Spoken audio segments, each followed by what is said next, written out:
कराची से आपको अहम खबर देंगे। शारे फैसल पर रिक्शा सवार खातून को हिरासत करने वाला नौजवान गिरफ्तार कर लिया गया। ओबाश नौजवान ने चलते रिक्शे में खातून को नाजेबा अल्फाज बोले थे। मुतासरा खातून ने मोबाइल से वीडियो बनाकर सोशल मीडिया पर वायरल की थी। वीडियो में दिखाई देने वाले मुलजिम को गिरफ्तार कर लिया गया है। आपको खबर दे रहे हैं, कराची में शारे फैसल पर रिक्शा सवार खातून को हिरासत करने वाले मुलजिम को गिरफ्तार कर लिया गया है।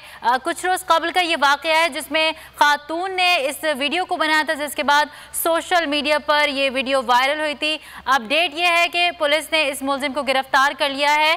शुएब बनी इस हवाले से हमें मजीद आगाह करेंगे। जी शुएब। जी देखिए, कराची में शारा फैसल पे चलते हुए रिक्शे में खातून से जो खातून को हरासा करने वाला मुलजिम था, उस मुलजिम को पुलिस ने गिरफ्तार कर लिया है। मुलजिम की जो शनाख्त है वो हमजा के नाम से हुई है। DIG ईस्ट का ये कहना है कि इस मुलजिम को वीडियो वायरल होने के बाद पुलिस ने गिरफ्तार कर लिया है और मुलजिम के दीगर साथियों की तलाश इस वक्त जारी है। वाज़ेह रहे कि शारे फैसल पे जब खातून रिक्शे में सवार थी तो इन्होंने मोटरसाइकिल के वाहन उबाश किस्म के और इन्होंने खातून पे तंजिया जुमले कसे थे और फिर उनके रिक्शे को रोकने की कोशिश की थी, जिस पे खातून ने अपने मोबाइल से वीडियो बनाई थी और फिर ये सोशल मीडिया पे वायरल हुई थी, जिस पर पुलिस ने ये कार्रवाई की है और मुलजिम को गिरफ्तार कर लिया गया है। जी बहुत शुक्रिया शुएब बनी अपडेट करने के लिए।